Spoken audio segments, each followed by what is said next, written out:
शुणु रही बड़ खबर। सरकार चिंता करुछंती दुईटी विकल्प किपरि टीटी रु मुक्त करा जाई परिबो शिक्षक मानकु एवं एठी देखि पारुथबे एई लाइव रु आपण सुनि पारिबे जे किपरि दुईटी विकल्प रही गोटे विभागीय परीक्षा एवं परीक्षार मार्क को कमे देबा एवं द्वितीयटी रही शुणु आपण कौन रही ए बाबद कौन कहउछंती ए विशेषज्ञ।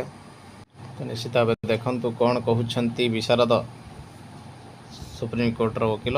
तो निश्चित भाव ये रही गोटे बड़ खबर। प्रकृति का एक नियम है कि समस्या अपना समाधान साथ लेकर आती है, अर्थात हर समस्या का कोई न कोई समाधान होता है। दुनिया का कोई ऐसा समस्या नहीं है जिसका समाधान नहीं हुआ हो। टेट अनिवार्यता को लेकर सुप्रीम कोर्ट के निर्णय से शिक्षकों के लिए जो समस्या उपजा है, आज हर कोई उस समस्या का समाधान ढूंढने में लगा है और मुझे उम्मीद ही नहीं बल्कि पूर्ण विश्वास है कि इसका कोई न कोई हल अवश्य निकलेगा। इसी समस्या का हल ढूंढने के क्रम में पिछले 2 दिनों में 2 डेवलपमेंट सामने आया है जो इस समस्या को हल करने में कारगर साबित हो सकता है। आज मैं इस अंक में उसी 2 डेवलपमेंट का चर्चा करने जा रहा हूं। उम्मीद है वीडियो आपको पसंद आएगा। वीडियो को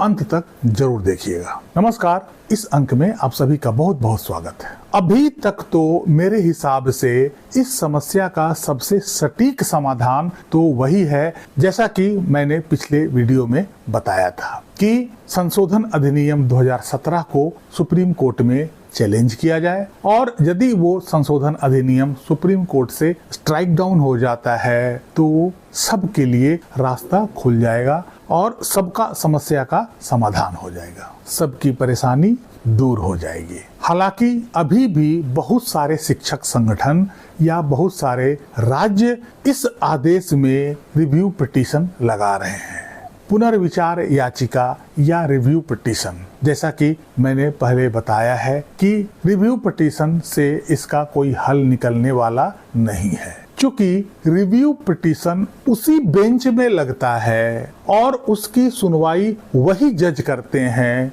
जिसने इस आदेश को पहले पारित किया हुआ है और लोअर जुडिशियरी से लेकर हाई कोर्ट और सुप्रीम कोर्ट तक कोई भी जज अपना फैसला बदल नहीं सकता है। यदि एक बार वो अपना फैसला अनाउंस कर देता है या उस पर साइन कर देता है तो वो अपने फैसले को बदल नहीं सकता है। इसलिए रिव्यू पिटीशन से कोई राहत मिलने की संभावना नहीं है। रिव्यू पिटीशन मात्र उसके लिए होता है कि उस आदेश में यदि कोई टाइपोग्राफिकल एरर हो गया हो या कुछ कैलकुलेशन वगैरह में थोड़ा मिस्टेक हो गया हो, वैसे कंडीशन में रिव्यू पिटीशन डाला जाता है और उसके द्वारा उसमें वो सुधार किया जाता है। रिव्यू पिटीशन से कभी भी किसी भी आदेश को फंडामेंटली चेंज नहीं किया जा सकता है। ऐसा नहीं हो सकता है कि कोई जज किसी आरोपी को सजा सुना दिया हो और उस आदेश में रिव्यू पिटीशन लगने के बाद वो जज उस आरोपी को बरी कर दे, चाहे आदेश वो गलत हो या सही हो। कोई भी जज अपना आदेश बदल नहीं सकता है। रिव्यू पिटीशन लगाने के बाद यदि जज को एहसास भी हो जाए कि उसने कोई गलत आदेश पास कर दिया है, बावजूद इसके वो रिव्यू पिटीशन में इसे करेक्ट नहीं कर सकता है। इसलिए किसी भी कीमत पर रिव्यू पिटीशन इसका हल नहीं है। शिक्षक संघ से मेरा अनुरोध है कि कृपया रिव्यू पिटीशन इस आदेश में न लगाएं। इसी बीच पहला डेवलपमेंट जो आया है वो यह है कि कुछ राज्य इस समस्या से निपटने के लिए कुछ ऐसा सोच रहे हैं कि ऐसे सभी पीड़ित शिक्षकों के लिए एक अलग से विभागीय टेट परीक्षा का आयोजन करवाया जाए। और उस परीक्षा में केवल वही शिक्षक शामिल हो सकते हैं जो ऑलरेडी कार्यरत हैं, सेवारत हैं। इसमें पासिंग मार्क्स को भी कम रखा जाए, अर्थात 40 to 45% ही रखा जाए। इस विभागीय टीईटी का पर्पस यह होगा कि अधिक से अधिक शिक्षक इस एग्जाम को पास कर लें और उनकी समस्या दूर हो जाए।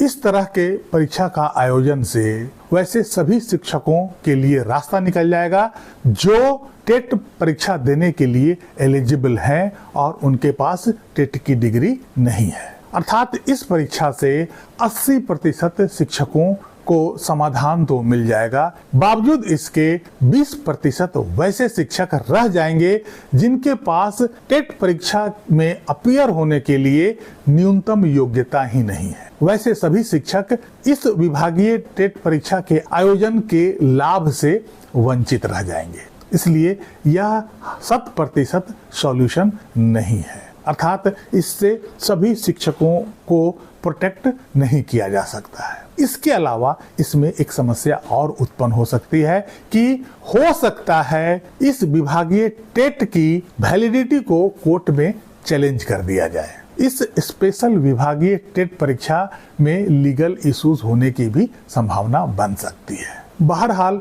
जब सारे रास्ते फेल हो जाएंगे तो राज्य सरकारों के पास यह एक रास्ता बचेगा जिससे मैक्सिमम टीचरों की नौकरी को बचाया जा सकता है। दूसरा डेवलपमेंट यह है कि सुप्रीम कोर्ट के इस निर्णय से देश के लगभग 98 लाख शिक्षक प्रभावित हुए हैं और यह बहुत बड़ी संख्या है, जिसमें से 1,86,000 शिक्षक तो केवल उत्तर प्रदेश से हैं। हर जगह शिक्षकों का अपना संगठन है और ज्यादा राज्यों में तो शिक्षकों का एक से अधिक संगठन है। ऐसे में जब अलग अलग शिक्षक संगठन इस समस्या का हल ढूंढने में लगे हैं, कोई धरना प्रदर्शन कर रहा है, कोई मार्च निकाल रहा है तो कोई अनशन कर रहा है, इससे सरकार पर बहुत अधिक दबाव आप नहीं डाल सकते हैं। कुछ शिक्षक संगठनों का कल यानी 26 सितंबर 2025 को दिल्ली में एक मीटिंग हुई और उन लोगों ने पैन इंडिया लेवल का ऑल इंडिया टीचर एसोसिएशन का गठन किया। इसके अलावा देश के सभी शिक्षक संगठनों से अपील किया है कि वे भी इस एसोसिएशन का हिस्सा बने ताकि इस संगठन की शक्ति मजबूत हो और इसमें अधिक से अधिक लोग शामिल हो सकें, ताकि जब यह संगठन इसका विरोध करेगा तो उसका प्रभाव ज्यादा होगा, सरकार के ऊपर दबाव ज्यादा होगा, क्योंकि संगठन में शिक्षकों की एक बड़ी संख्या होगी। जैसा कि हम सब जानते हैं कि आज समस्या संशोधन अधिनियम 2017 है। यदि समस्या का जड़ वो है तो उस जड़ को समाप्त करने का केवल 2 उपाय है। पहला उपाय यह कि संशोधन अधिनियम 2017 को सुप्रीम कोर्ट में चैलेंज किया जाए और सुप्रीम कोर्ट को यह बताया जाए कि यह अनकॉन्स्टिट्यूशनल है, जिससे लोगों के मौलिक अधिकारों का हनन भी हो रहा है। जब सुप्रीम कोर्ट इस संशोधन अधिनियम को स्ट्राइक डाउन कर देगी, सारा समस्या वहीं समाप्त हो जाएगा।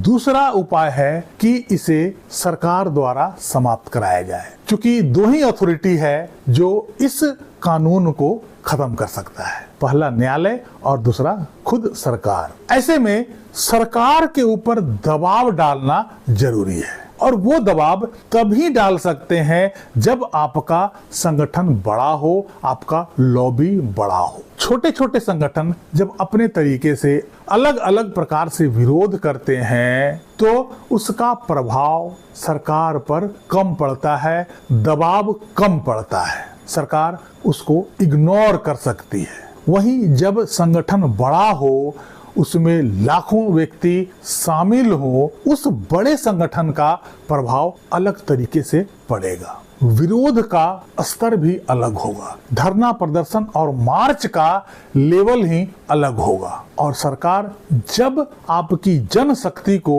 पहचान लेगी, जान जाएगी, तो निश्चित रूप से कुछ न कुछ सकारात्मक कदम उठाने के लिए वो मजबूर हो जाएगी। इसमें सबसे अहम बात यह है कि आपका मांग जेन्युइन है, कोई आप गलत चीज नहीं मांग रहे हैं, ये आपका अधिकार क्षेत्र की बात है। इसलिए ऐसे मांग को सरकार नजरअंदाज नहीं कर सकती है। हाँ, यदि आपका मांग इल्लीगल होता, गैर कानूनी होता, तो वहां समस्या हो सकती थी, लेकिन यह मांग आपका बिल्कुल उचित है, जेन्युइन है। इसलिए ज्यादा संभावना है कि सरकार दबाव में आ जाए और इस संशोधन अधिनियम में कुछ बदलाव कर दे, कुछ पुनर्संशोधन कर दे या इसे समाप्त कर दे। तो इस समस्या का हल करने में यह भी एक सकारात्मक कदम है कि सरकार के ऊपर इतना दबाव बनाया जाए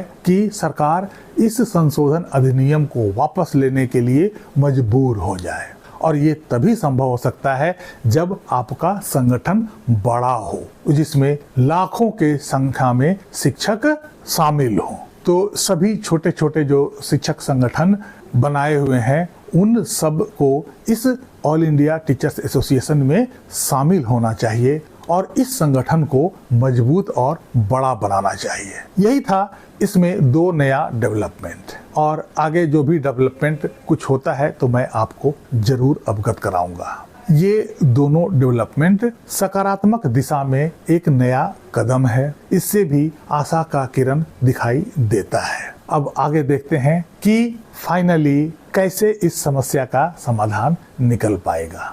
बाकी भगवान के ऊपर भरोसा रखें और अपना प्रयास करते रहें, एक ना एक दिन इस समस्या का समाधान जरूर निकलेगा। Hope for the best. कैसी लगी ये जानकारी कमेंट करके जरूर बताइएगा। वीडियो को लाइक कीजिएगा, चैनल को सब्सक्राइब कीजिएगा। मिलते हैं अगले अंक में, तब तक के लिए जय हिंद, वंदे मातरम। नवरात्र के इस पावन दिनों में मैं माता रानी से यही प्रार्थना करता हूँ कि आप लोगों की समस्या का निपटारा जल्द से जल्द हो जाए।